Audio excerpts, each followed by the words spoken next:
Hi, my name is Michael Toy, and my presentation is called Content Creating the Church into Being. As we get started, I want to say that I've put a few of the screenshots that are a little bit harder to see here at this URL or using this QR code. You can access some of the images as well as the PDF of this slideshow. I know some of the network analysis visualizations that we're going to do, it shows up kind of small in the PowerPoint, and so I invite you to open up those files and zoom in and have a look yourself. All right, here we go. Natalie Wick Stevenson writes, by writing about church, universal, particular, ideal or real, etc., an ecclesiology essentially writes a hybrid church into being. For better or for worse, ecclesiology writes into being the very plural culture of church in a way that both transcends and extends the trajectory of its spiritual and material reality all at once. As Natalie Wick Stevenson observes, writing about the church theologically is an action that simultaneously describes and performs. The age of social media has opened the floodgates to all manner of public discourse about Christianity that's not just written, but spoken, performed, stitched together, and filmed.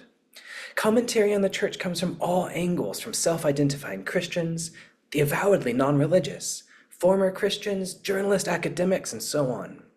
Much of this discourse asserts implicitly or explicitly that there is a true Christianity that is not being adhered to by those who identify as Christians. These public conversations about what makes a true Christian reflect the plurality of views that make up the faith, while at the same time, as Wick Stevenson observes, they perform the struggle to establish a normative understanding of Christianity and thus the church. This paper examines the way that two self-described progressive Christian clergy on TikTok situate themselves within a network of both supporters and detractors. The project is situated in a growing work of scholarship on digital ecclesiology, fostered and encouraged by the growing corpus by Heidi Campbell, John Dyer, Frederica Thomas, here at this conference, Sabrina Mueller, and other GNDT presenters from this conference and past. Using network analysis and semi-structured interviews, this project illuminates the theological impulses, the imaginations, and practices of content creation within the specific platform. This analysis illuminates the complexities of co-creation in a digital environment of algorithmically driven hyper-personalization. Here's a little short overview of our agenda for today. We did our introduction. Here's our agenda. I'll talk a little bit about affordances of TikTok. We'll move on to a network analysis, look at some qualitative interview data, then move to discussion and questions. So first, what is TikTok? So a few of the technological affordances of TikTok. TikTok's a video-based platform founded in 2016 and currently one of the most popular social media platforms on the planet, despite promises and threats from US politicians to shut it down amid economic and political tensions with China. You likely already know all of this, but I do want to highlight two important technological features of the platform that are relevant to this presentation. First, TikTok relies heavily on proprietary algorithms to push videos to its users that it thinks will keep users engaged. Secondly, there are three ways of interacting with others in one's content creation. The first is a stitch. This is when you combine your video with another video. This can be done one video after another or interspliced responses as a video goes on. The second mode is a duet. This plays multiple videos simultaneously in a split-screen view. And the third is a reply to comment, and this function puts a comment on the video, tags the commenter in the body of the video's description. Now, hundreds of thousands of users have posted videos on the platform, and Christians are no exception.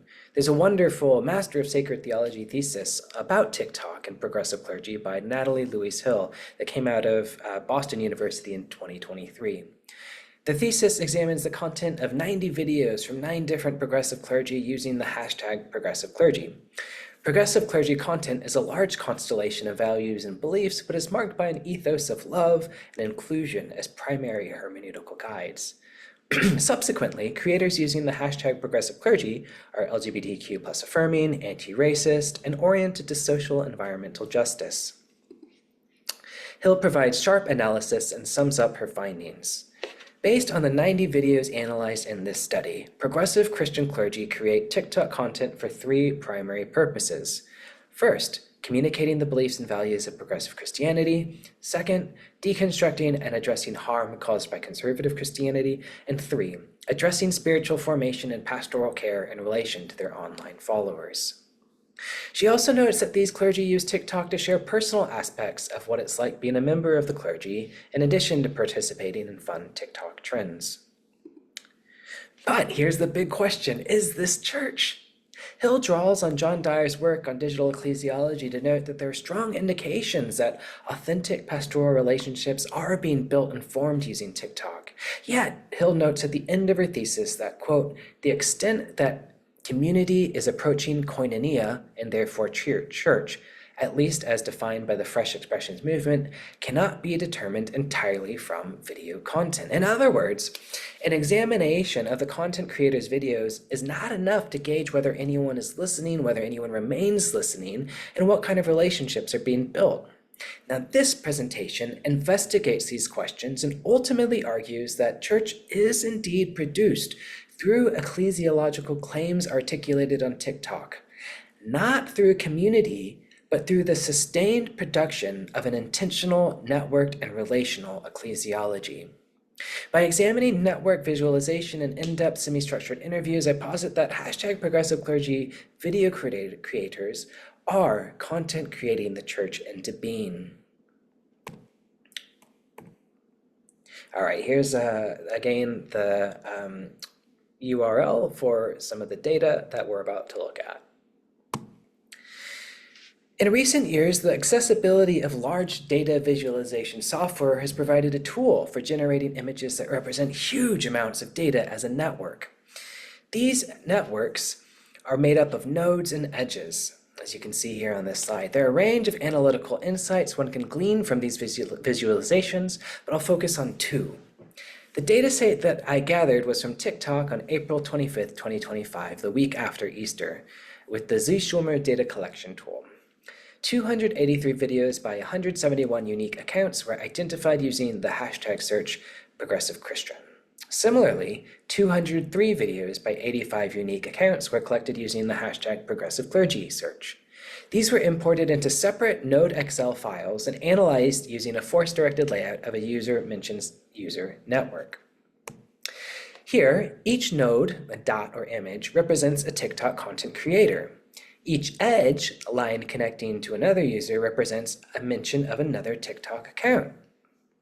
Let's zoom in a little bit. So those with circles pointing to themselves indicate that there was no other user mentioned in their video.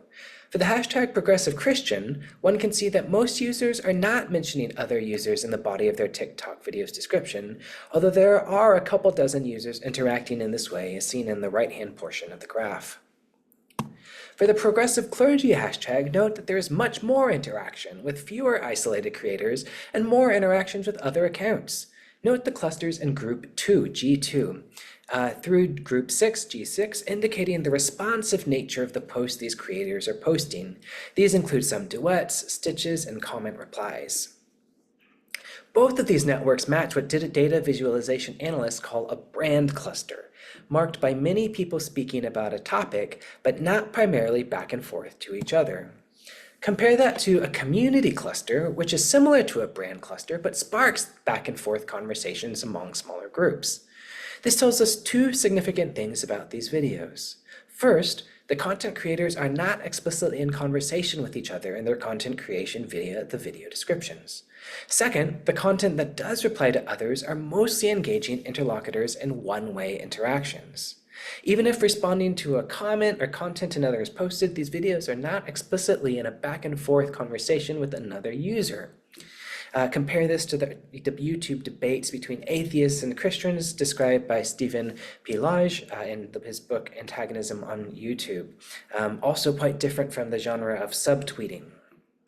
All right, so some key takeaways from the visualizations. One, most TikTok Progressive Christian and Progressive Clergy content functions as a brand network. Second, the Progressive Clergy network is more interactive than others within the Progressive Christian network. And third, the conversations are broadcast from Progressive Christian content creators outwards. Detractors are not using the hashtag to respond to creators with their own videos. All right, now on to some interview data. So as one does when investigating something new, I started by contacting a couple of friends and former classmates who are active on TikTok.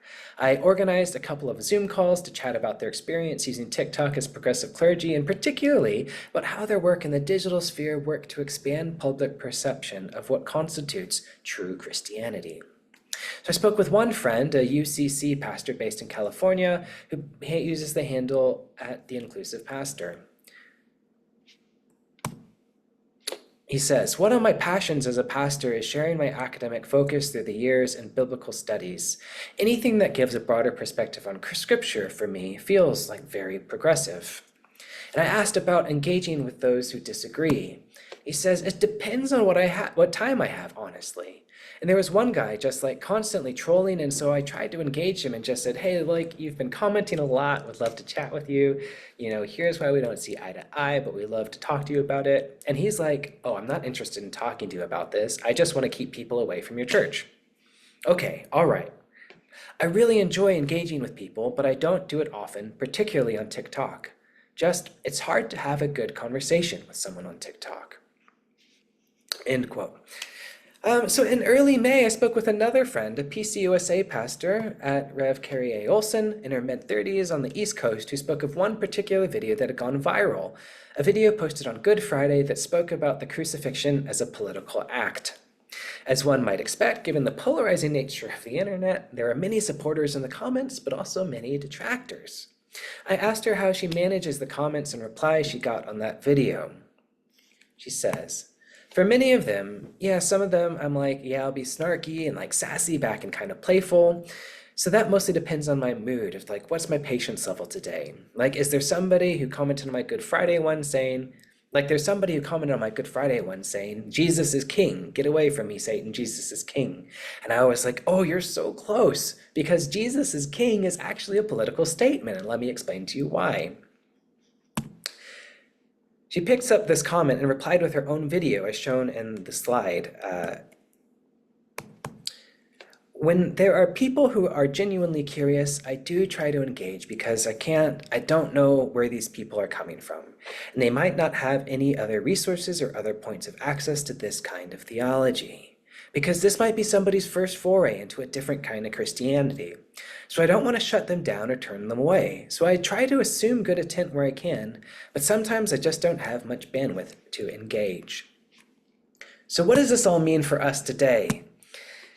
So we've looked at rich data from both network visualizations and interview conversations, and the network visualizations help us to see who is involved in conversations on TikTok within these progressive Christian discourses. Well, both the hashtag Progressive Christian Network and the hashtag Progressive Clergy Network were brand clusters that had limited back and forth or sustained engagement. The hashtag Progressive Clergy Network is much more engaging, even if not conversational, with many more videos directed towards other TikTok users. Through 2 interviews and video analysis, I found that interlocutors included supporters, mostly other content creators, but also detractors. While at The Inclusive Pastor generally refrained from replying or responding directly via video, he did reply to some comments. The affordances of the platform, however, make it difficult to sustain a good faith, inquisitive, and respectful conversation. For at Rev. Carrie A. Olson, she replied with videos to more comments and engaged with TikTok trends, but she still had boundaries and limits on her engagement online. Both of these pastors bring their whole humanity into the digital sphere. Both acknowledge the limitations on their time, energy, and capacity to engage with debates over theology and scripture. Both of them put the IRL, the in real life, first. They don't tailor sermons for bite-sized TikTok clips, but they prioritize their health and well-being in responding to comments or engaging. They have clear and communicated boundaries in how they will or won't engage and will let others engage. They also feel a pastoral obligation to others in the comment section. So let's return to the question though, is this church? The data from the visualizations indicate that within the videos themselves, the conversations that emerge on TikTok itself are not instantiations of sustained communal fellowship, of koinonia. Similarly, the preliminary data from the interviews indicate that the goals of content creating in the progressive Christian space is not primarily to cultivate online community. Rather, the goal is to proclaim Christ and an expansive, capacious ecclesiology rooted in acceptance and love. This is done through public and engaging short-form videos that teach scriptural hermeneutics, political theology, and connect the Christian faith to social justice causes such as creation care, anti-racism, decoloniality, and LGBTQ plus affirmation. In these videos, there is a normative claim about what the church should be. Let's return to Wig Stevenson's quote. Through engagement with these videos, the borders of church are redrawn for many who encounter a different kind of Christianity. These TikToks and other public and counter-public articulations perform a plural, capacious, and multiple church. The church and Christianity has always been and will ever remain a heterogeneous and plural entity. The ontological texture of church is discursive, embodied, material, but it's also digital and mediated. These content creators, through videos that engage with both supporters and detractors, bring this plural church into being. All right, and that's the presentation. Thank you so much for your time and attention.